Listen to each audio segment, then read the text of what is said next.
Hello everyone. So आज मी बनवायला घेतला आहे दिवाळी फराळ. ॲक्च्युली जर तुम्ही बघाल तर दिवाळी फराळ मी दरवर्षी असं नाही बनवत. सो ह्या वर्षी मी विचार केला की मी स्वतः बनवेल. सो त्यासाठी मी स्टार्ट केला आहे शंकरपाळी पासून. शंकरपाळ्यासाठी मी हा घेतलेला आहे मैदा आणि तिकडे तूप आणि दुधाचं मिश्रण करून ते मिक्स केलेलं आहे. मिक्स करून त्यांचा नॉर्मल असं गोळा बनवून ठेवला आहे. ह्याच गोळ्याच्या नंतर मी 5 भागामध्ये डिवाईड केलं. सो ह्या शंकरपाळ्या जर तुम्ही बघाल 1 किलोचा यासाठी मैदा घेतलेला आहे. सो ते गोळे 5 बनले आहेत त्याचे. सो 5 गोळे बनवल्यानंतर त्याला मी असं लाटून त्याला शेप दिलेला आहे. सो तुम्ही कोणत्याही प्रकारचा शेप देऊ शकता. सो माझ्याकडे म्हणजे नॉर्मल जर शेप बघाल शंकरपाळीचा तो हो असाच पद्धतीने असतो. सो शेप दिल्यानंतर दुसरीकडे मी गॅसवरती ठेवलेलं तेल तापण्यासाठी. सो त्या तेलामध्ये मी लगेच अशा फ्राय करून घेतल्या. मेन शंकरपाळीमध्ये बघाल तर फ्राय करण्यासाठी खूप वेळ जातो. फ्राय तुम्हाला हे अगदी मंद आचेवरती त्याला फ्राय करून घ्यायचं असतं. सो त्यामध्ये जास्त वेळ लागला. बाकी याचा जो आहे ते माझं ॲक्च्युली हे बघाल तर फर्स्ट टाईम आहे हे शंकरपाळी आणि पुढे मी बेसनचे लाडूही बनवलेत. सो हे दोन्हीही प्रकार म्हणजे फर्स्ट टाईम मी बनवलेलं आहे एकटीने. याच्या अगोदर मी कधीच बनवलं नव्हतं. सो फर्स्ट टाईमच्या हिशोबाने माझं चांगलं फराळ झालेलं आहे. सो अशा प्रकारे मी शंकरपाळी ही फ्राय करून घेतली. सो अशा ह्या पद्धतीने शंकरपाळी बनलेली. त्याचा कलरही तुम्ही बघाल तर उत्तम असा कलर आलेला आहे. ना जास्त डार्क ना जास्त लाईट. सो असा मस्त असा कलर आला. सो शंकरपाळी झाल्यानंतर मी करायला घेतले लाडू, बेसन पिठाचे लाडू. त्यासाठी मी 1 किलो डाळ घेतली. डाळ ही घरच्या घरी भाजून घेतली. घरच्या घरी भाजून ती मिक्सरमध्ये वाटूनही घेतली मी घरीच. मोस्टली बाहेर दळायला दिलं तर त्याचं एकदम पीठ होऊन जातं. सो त्यामुळे मी घरच्या घरी अशी दळली आणि दळून नंतर तिला असं चाळून घेतलं. चाळून घेतल्यानंतर वरती जो राहिलेला पुन्हा जाडसर असं हे होतं त्याला पुन्हा बारीक केलं आणि पुन्हा चाळलं. सो नंतर साखर होती. साखर एक बघाल 1 किलोच्या लाडूसाठी अप्रॉक्सिमेटली मी एक 400 ग्राम अशी साखर घेतलेली आहे.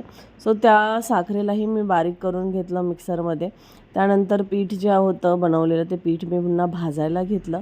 सो हे पीठ मी पहिल्यांदा सुखं असं भाजून घेतलेलं आहे. सुखं पीठ भाजून झाल्यानंतर मी त्याला तूप टाकलं. नंतर तूप टाकून पुन्हा भाजून घेतलं तुपामध्ये. म्हणजे पीठ काढून घेतलं आणि कढईत तूप टाकलं आणि तूप टाकल्यानंतर पुन्हा त्यामध्ये पीठ टाकून मी असं भाजून घेतलं. सो इथे बघाल तुम्ही साखरही वाटून झालेली माझी आणि हे तुपात असं भाजून घेतलेलं पीठ आहे. ह्यामध्ये ॲक्च्युली बघाल तर इथे माझ्याकडून तूप हे जास्त झालं. ॲक्च्युली तूप पण तुम्हाला 400 ग्रॅमच घ्यायचं आहे. पण माझा डबा होता जो अर्धा खाली होता त्यामुळे एक्झॅक्टली मला अंदाज 400 ग्रॅमचं कळलं नाही. सो तूप थोडंसं जास्त झालेलं म्हणून मी पुन्हा त्यामध्ये पीठ ॲड केलं. सो पीठ ॲड केल्यानंतर हे असं तुमचं मिश्रण झालं पाहिजे. ह्या मिश्रणामध्ये नंतर परातीत काढून घेतलं. त्यामध्ये मी साखर मिक्स केली. साखर म्हणजे आपण जी पिठी साखर बनवून घेतलेली ती पिठी साखर अशी मिक्स करून घेतली.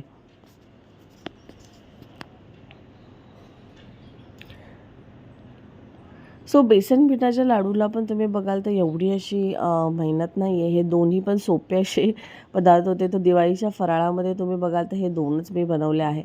सो यामध्ये मी मनुकेही ॲड केले. तुम्हाला जसं सुकामेवा जोही ॲड करायचा आहे तो करू शकता.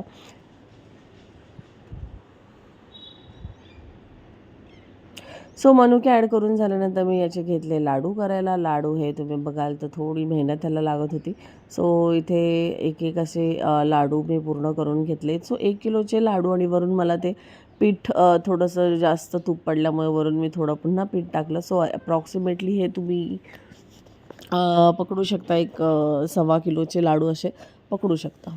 सो अशा प्रकारे लाडूही तुम्ही बघाल तर भरपूर असे लाडू झाले आणि फर्स्ट टाईम बनवण्याची खुशी आणि फर्स्ट टाईममध्ये अतिशय चांगली लाडू आणि शंकरपाळी झाले. सो त्याचाही आनंद वेगळाच असतो. हा असा माझा शेवटचा लाडू आणि शेवटचा लाडूनी बनवून झाल्यानंतर तुम्ही बघू शकता हे असे सुंदर आणि टेस्टी. सो मला जास्तही गोड आवडत नाही त्यामुळे मी गोडही कमी. तर खूप टेस्टी असे लाडू आणि शंकरपाळ्या रेडी झालेल्या आहेत. So thank you everyone.